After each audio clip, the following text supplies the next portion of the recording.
can the nutrients in food vanish in air? Will a pill someday constitute a whole meal? What is research doing about upcoming food requirements? Another bountiful harvest made possible by industrial improvements in fertilizers, insecticides, and farm machinery, and by application of industrial techniques to farming. It seems our storage bins can't expand fast enough to handle the increasing amounts of food produced by a decreasing farm population. Yet, here in the midst of plenty, there are experts who predict our record birth rate may soon outrun our abundance, threatening America ultimately with shortages already plaguing much of the rest of the world. In massive efforts to meet this challenge, industry already has found food where earlier generations didn't even look. The substance being tested in this laboratory is an example. Oil from the lowly cottonseed. Once burned as waste, cottonseed now is a considerable factor in the American diet, yielding vast amounts of oil for such things as frying, salads, and shortening. But oil is only one of the many forms in which we now use cottonseed, a byproduct that turned out to have many byproducts of its own. The long list even includes nutritious loaves of bread. The flour this batch contains was derived in part from cottonseed hulls, discarded every year by the thousands of tons not so long ago.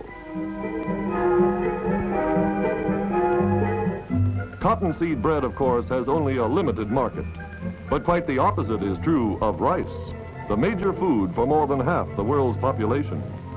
Unfortunately, most of the nutrition is in the outer husk of the rice, not in the kernel itself. And thus, through the centuries, most of the food value has been thrown away in the process of preparing rice for the table, until heavy research investment by American industry taught us how to solve the problem by converting.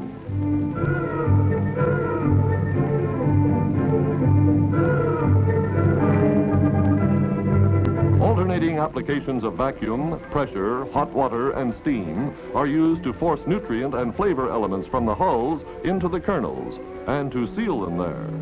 Thus, by the time the milling and polishing begin, the hulls that are lost in the process already have given up the good they contained. Why did industry spend so much time and money to improve rice?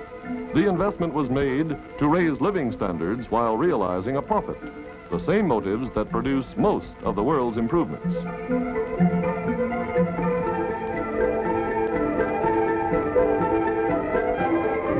The dream of a day in which we can get all our food requirements in pills hasn't yet come true.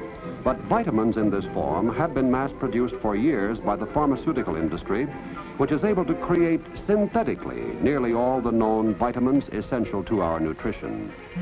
It is now possible to manufacture vitamin supplements synthetically for less than it costs to grow the plants that provide them naturally. The synthesis of sugars, fats, and proteins is a much more complicated problem.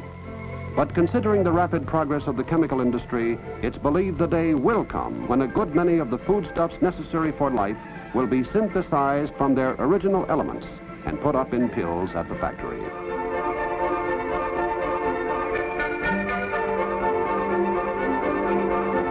Another more immediate new source of food may be found in arid Texas, where the mesquite tree is being harvested these days for its protein and mineral content.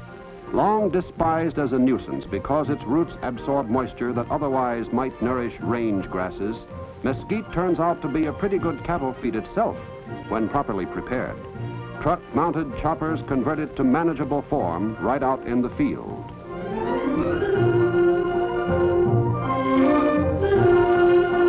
After about a week of curing in the open air, the harvest is moved to a mill on the Rio Vista Ranch to be shredded into mesquite meal, which then is mixed with grain and other ingredients.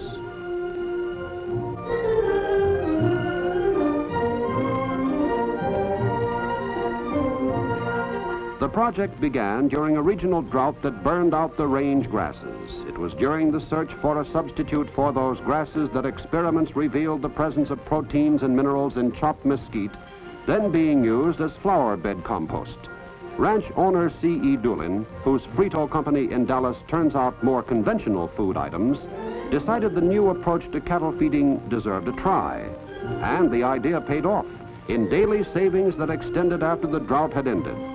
On the Rio Vista, mesquite meal continues to provide the bulk of the roughage this ranch uses in livestock feeding. Molasses is still required in the mixture, but it's the mesquite that takes the place of hay and the other common feeds. Scientists say the weedy plant, once regarded as a menace, provides nourishment roughly comparable to that of such popular livestock feeds as Johnson grass. Thus, while there's no thought that human beings will be eating mesquite directly, it does provide human food by helping in the production of beef.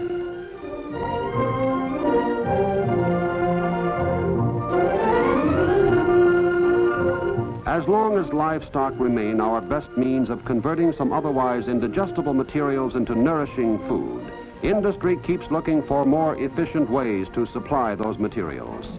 And this Springfield, Ohio plant of the Buckeye Incubator Company is in the thick of the search, its newest contribution being the grass machines we see in the process of manufacture.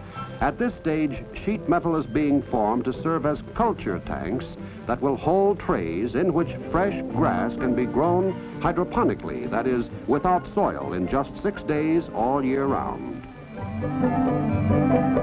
Insulated panels for the housing are prefabricated so that each unit can be assembled easily in a neat, economical, productive package that provides a constant artificial climate with the help of a thermostatically controlled electric heat pump.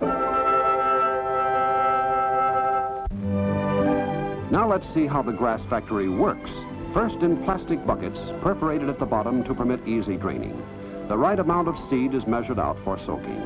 This process will last about 4 hours, after which the seeds will be removed to the culture trays, through which water and nutritive chemicals circulate constantly. A 60-tray unit uses about 200 gallons of water per week, and the results are startling as these samples show. At left, a seed. At right, the growth in 6 days, or, to look at it in another way, this grass is 1 day old. Here's the second day, the third, the fourth. By the 5th day, the grass is nearly ready, and by the 6th, it's just right for feeding to dairy herds. Nourished by water, chemical and fluorescent lights with no soil involved, the grass reaches 9 or 10 inches in just short of 1 week.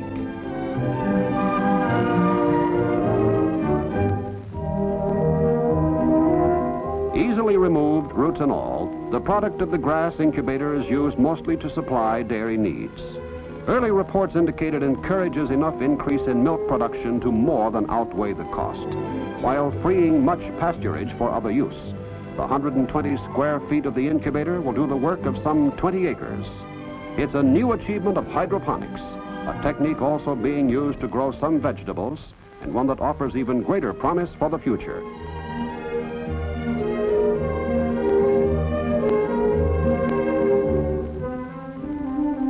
Even greater promise for the future is predicted by many experts for experiments like those underway at the University of California. Here, another kind of farming without soil is yielding tiny one-cell green plants called algae, which grow in tanks filled with sewage.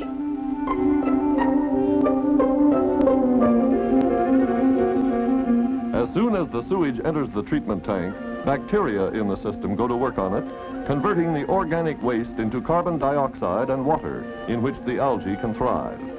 The algae help purify the mixture by producing oxygen as they grow.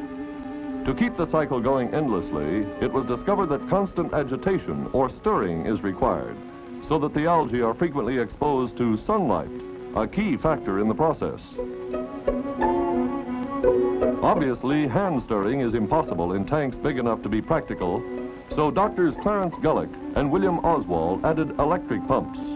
Ever since, progress has been dramatic, leading to conclusions that the system not only will purify waste, but also will produce oxygen, as well as large quantities of the algae, which happen to be high in nutritional value.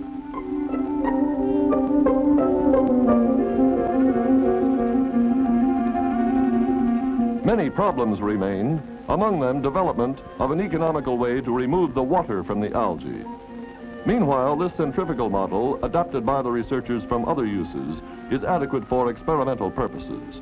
By spinning rapidly like a milk separator, it takes a large percentage of the liquid content from the mixture, leading the water away through an outer rim.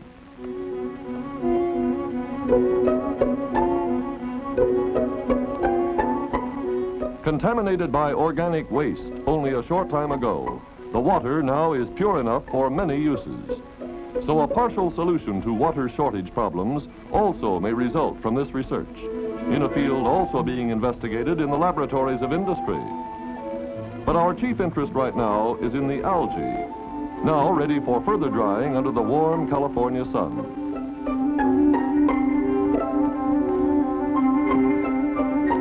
Scientists have learned that algae contain 40 to 50% protein and large amounts of vitamin A.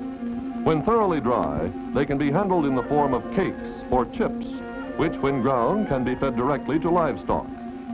Even using present crude methods of preparation, it's believed algae meal can be produced at a cost comparing favorably with that of conventional forage crops, while giving us a four-fold improvement in food value per acre of land utilized.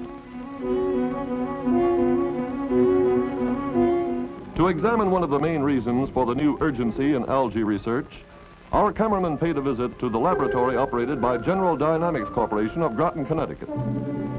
Here, researchers have devised the prototype of a system in which the growth of algae will manufacture oxygen and get rid of carbon dioxide in sufficient quantities to permit extended voyages below the surface of the sea or in outer space. An incandescent light tube 15 times brighter than the sun provides simulated daylight to keep the process going. A process that someday may provide space travelers not only with oxygen and waste disposal, but with their food requirements as well. Another experimental approach to space food is under study by Republic Aviation at Farmingdale, New York. Under bell jars, the rarefied air of very high altitudes is simulated in an effort to determine the least pressure required in a greenhouse built for inhabitants of the moon.